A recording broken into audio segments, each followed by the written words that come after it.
Hello दोस्तों, स्वागत है आपका हमारे चैनल लर्निंग रॉक्स पर। आज इस वीडियो में हम आपके लिए लेकर आए हैं कक्षा 6 की हिंदी पाठ्य पुस्तक का 11वां पाठ मैं सबसे छोटी हूँ के प्रश्न उत्तर, सरलात और एमसीक्यूज। यदि आप इस चैनल में नए हैं तो चैनल को लाइक करें, शेयर करें, सब्सक्राइब करें ताकि आपको नई वीडियो की नोटिफिकेशन मिल सके। आइए शुरू करते हैं। कविता का सप्रसंग सरलात। पहला सरलात, मैं सबसे छोटी, कभी ना छोड़ूं तेरा हाथ। ये लास्ट की लाइन होगी। तो इसका प्रसंग है, प्रस्तुत पद्यांश हमारी हिंदी की पाठ्य पुस्तक बसंत भाग 1 में संकलित कविता मैं सबसे छोटी हूँ से लिया गया है। इसके कवि श्री सुमित्रा नंदन पंत जी हैं। ये प्रसंग आपने याद कर लेना है और यही प्रसंग हमारा अगले जो दो हमारे सरलात हैं उसमें भी हमने यही लिखना है। तो इसका सरलार्थ है, सरलात, कवि कहता है कि एक नन्ही सी बच्ची अपनी माँ से कहती है कि हे माँ, मैं सदा छोटी ही रहना चाहती हूँ, मैं कभी बड़ी ना हूँ, मैं छोटी रहकर हमेशा तेरी प्यारी गोद में सोना चाहती हूँ। हे माँ, मैं तेरा आंचल अर्थात साड़ी के पल्लू को पकड़कर हमेशा तुम्हारे साथ ही घूमना चाहती हूँ, इसलिए मैं तुम्हारा हाथ कभी नहीं छोड़ना चाहती हूँ। दूसरा सरलात, बड़ा बनाकर, और लास्ट की लाइन, परियों की बात। तो इसका प्रसंग हमारा सेम ऊपर जैसे हमने लिखा था वही लिखना है आपने। प्रस्तुत पद्यांश हमारी हिंदी की पाठ्य पुस्तक बसंत भाग 1 में संकलित कविता मैं सबसे छोटी हूँ से लिया गया है। इसके कवि श्री सुमित्रा नंदन पंत जी हैं। सरलार्थ, कवि कहता है कि एक नन्ही सी बच्ची अपनी माँ से कहती है कि हे माँ, पहले तुम पाल पोस कर बड़ी करती हो और फिर बाद में धोखा भी देती हो। बड़ी होने पर तुम दिन रात हमारे साथ नहीं रहती हो।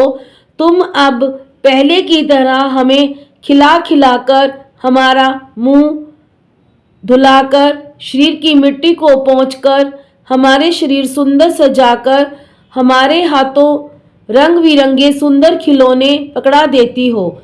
हमें बहला फुसलाकर परियों की सुंदर मन भावन कहानियां भी नहीं सुनाती हो। तीसरा सरलात, ऐसी बड़ी ना हो, अंतिम लाइन, दिखा दे चंद्रोदय। इसका प्रसंग सेम जैसे हमने पहले किया था।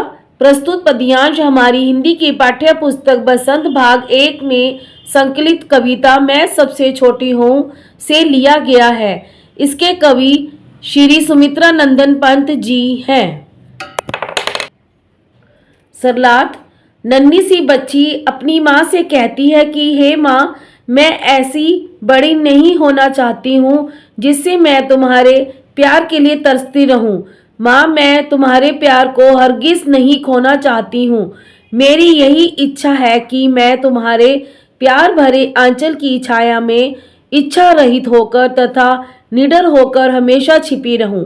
बिना किसी भय या संकोच के तुमसे कहूं कि हे माँ, मुझे उदय होते चांद को दिखला दो। अब हम करेंगे अभ्यास के प्रश्न उत्तर।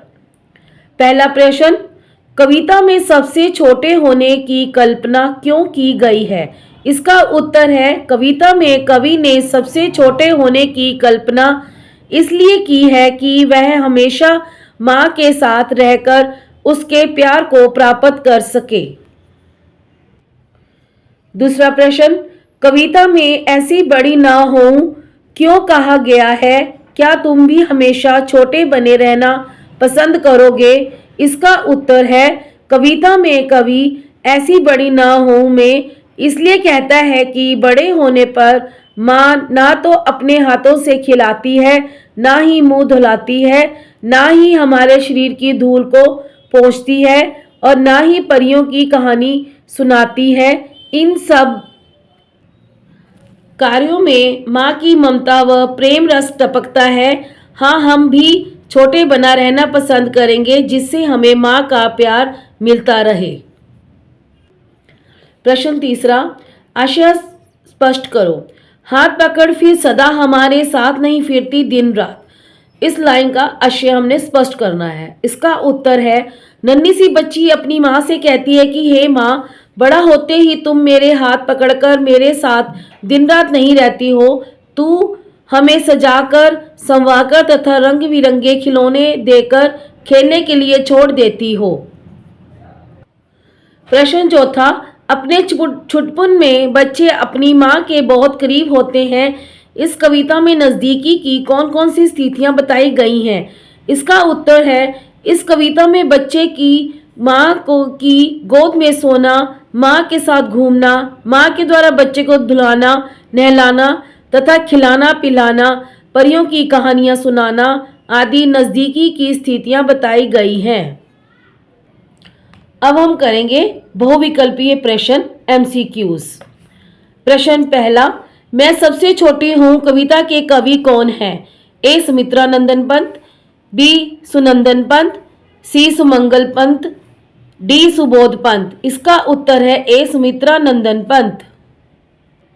प्रश्न दूसरा, कवि किसकी गोद में सोना चाहता है? ए. प्रकृति की, B. धरती की, C. माँ की, D. दादी की। इसका उत्तर है C. माँ की।